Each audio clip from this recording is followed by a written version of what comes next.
कागल ही राजकीय विद्यापीठ म्हणून ओळखलं जातं आहे.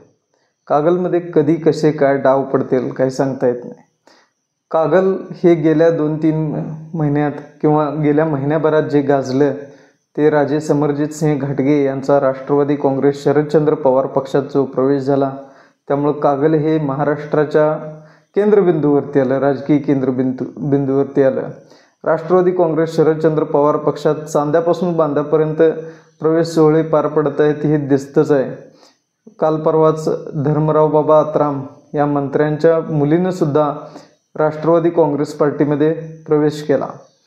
मात्र कागलची लढाई आणि कागलमध्ये तापलेलं वातावरण जे समरजित घाटगेंच्या सभेनंतर झालेलं होतं, ते आता पक्षप्रवेश सोहळ्यानंतर झालेलं होतं वातावरण, ते आता कुठंतरी म्हणजे निवळताना किंवा आता हसन मुश्रीफांनी त्या वातावरणावरती पकड घेताना हे दिसू लागलेलं आहे. काय असतं की राजकारणात टेम्पो हा कायम टिकवावा लागतो. एखाद्याचा विरोध असेल किंवा जे काही आपण ध्येय घेऊन चालतो ते सातत्यानं टिकवणं हे महत्त्वाचं असतं. आणि ह्यात ससा कासव ह्यांचे रेसची जी गोष्ट होती तसंही असतं. शांततेत शिस्तीत कामं करणे आणि फास्ट गाजावाजा करून काम केलं किंवा जोरात धावलं तरी देखील सशाचा काही नंबर येत नाही, तो कुठंतरी थांबतो अशा आणि कासव त्याच्या मागून कधी येऊन डाव मारून गेलं हे सांगता येत नाही. कोल्हापुरात किती पण गडबडीत आणि टेन्शनमध्ये माणूस असला तर त्याला विचारलं काय कसं काय नाही निवांत आहे बघा असं म्हणतात. त्याच पद्धतीनं अगदी निवांत स्वभावाने शिस्तीत एक पायरी चढत बेरजेचं राजकारण करत हसन मुश्रीफ आता वेगळी गणितं घालू लागलेली आहेत. आपण मागच्या 2-4 व्हिडिओमध्ये बघितलं की हसन मुश्रीफ यांना जे जवळच्या मतांनी कमी मतांच्या मार्जिनने जे हसन मुश्रीफ जिंकलेत, त्यावेळी त्यांचे कट्टर प्रतिस्पर्धी हे संजय बाबा घाटगेच होते. आणि संजय बाबा घाटगे यांच्या विरोधात ते कधी 2000 मतांनी, कधी 1100 मतांनी, तर कधी 5 ते 6000 मतांनी जिंकलेले आहेत. जेव्हा तिरंगी लढती झाल्या त्यावेळी हसन मुश्रीफ यांचं मार्जिन फार मोठं होतं. मात्र दुरंगी झाल्यात त्यावेळी अतिशय काठावरच्या मार्जिननं ते निवडून आलेले आहेत. ह्या आता 99 ते 2019पर्यंत त्यांच्या निवडणुकीचं आपण बघितलेलंच आहे.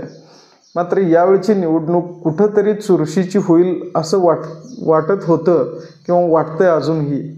मात्र हसन मुश्रीफ यांनी जे बेरजेचं राजकारण सुरू केलेलं आहे ते अगदी त्यांच्या पत्त्यावर पडेल असंच दिसतं. त्यांचे कट्टर प्रतिस्पर्धी असणारे किंवा आत्ता त्यांची दोस्ती जमून आली पण ह्या आधी ते प्रतिस्पर्धीच होते आणि संजय बाबा घाटगेंनीच मोठं आव्हान आजपर्यंत मुश्रीफांच्या समोर उभं केलेलं होतं. मात्र ज्यावेळी संजय बाबा घाटगेच निवडणुकीतून विधानसभा निवडणुकीतून माघार घेतात आणि ते मुश्रीफांना पाठिंबा देतात, त्यावेळी मुश्रीफांचं बळ हे वाढतं. उद्या संजय बाबा घाटगे यांचे कार्यकर्ते असतील, यांना संधी देण्याचं असेल काम किंवा संजय बाबा घाटगे यांना वैयक्तिक संधी देण्याचं काम हे मुश्रीफ करत आलेले आहेत. गडहिंग्लज बाजार समिती असेल किंवा कोल्हापूर बाजार समिती असेल, तिथे घाटगे गटाच्या कार्यकर्त्यांना संधी देण्याचं काम मुश्रीफांनी केलेलं आहे. आणि आता जी बातमी आली आहे, गेल्या 1-2 दिवसात जी बातमी आली त्यात जिल्हा बँकेच्या स्वीकृत संचालक पदावरती संजय बाबा घाटगे यांची नियुक्ती करण्यात येणार आहे असं हसन मुश्रीफांनी सांगितलेलं आहे. आणि अजूनही 2 पदं स्वीकृत घेण्याची मुभा आहे आणि ती देखील घेतली जातील. त्या ठिकाणीही कार्यकर्त्यांना काही संधी दिली जाईल. हसन मुश्रीफ यांचं राजकारण बघितलं तर ते अतिशय कधी कट्टरतेनं किंवा हे न करता बरोबरच्या माणसाला जोडून घेणं आणि बेरजेचं राजकारण घालणं हा कोल्हापूरचा एक प्रकारचा स्वभावच आहे. मग त्यांचं गोकुळची इलेक्शन बघाल तर सतेज उर्फ बंटी पाटील यांच्याशी संधान बांधून महाडिकांची जी आजवरचं सत्ता चालत आलेली होती गोकुळावरती, त्या गोकुळच्या सत्तेला त्यांनी आव्हान दिलं. आता समरजित घाटगे यांच्या बाजूनं एक चांगलं वातावरण झालेलं असताना संजय बाबा घाटगे हे मुश्रीफांच्या पारड्यात असूनसुद्धा इकडे समरजित घाटगे यांना फार वाढता पाठिंबा मिळत होता. त्यांच्या सभा गाजत होत्या आणि एक आठवडा ते 15 दिवसाचा मोठा स्पॅन त्यांनी माध्यमांवरती व्यापलेला होता. अख्ख्या महाराष्ट्राचं लक्ष तिकडे लागून राहिलेलं होतं आणि मुश्रीफांनी अजितदादांच्या सोबत गेल्यानंतर एक पद्धतीची नाराजी व्यक्त करण्यात आली होती. आणि विशेष म्हणजे काय असेल तर ज्या रेड झाल्या किंवा मुश्रीफांवरती जे धाडी पडल्या, ज्या चौकशी झाल्या किंवा किरीट सोमय्यांनी येऊन इथं जे काही नाटक केलं, ह्या सगळ्या गोष्टी मुश्रीफांना दुखावणाऱ्या होत्या.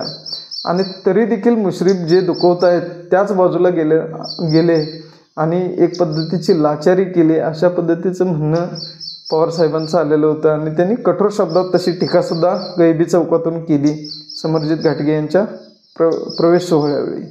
मात्र हसन मुश्रीफ या पलीकडे जाऊन त्यांचं मतदारसंघातलं काम हे कॉन्क्रीट आहे.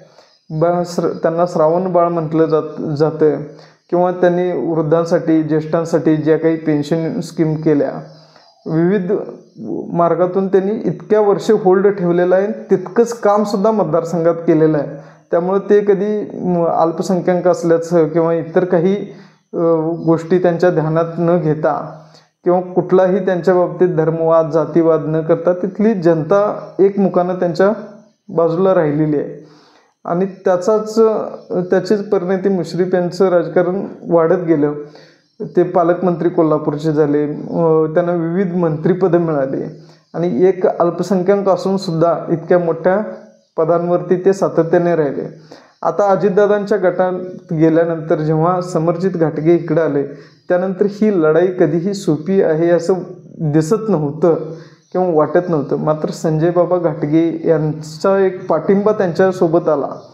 आता मागच्या निवडणुकीची आकडेवारी बघितली तर संजय बाबा घाटगे यांना 55,000च्या आसपासची मतं आहेत. ही 55,000 मतं जरी 55च्या 55,000 आली नाहीत तरी 20-30,000 जरी आली तरी ती भर घालणारी ठरणार आहेत. म्हणजे एकूण जी काही मतं आहेत मुश्रीफांची त्यात 20-30,000ची भर पडणारी आहे.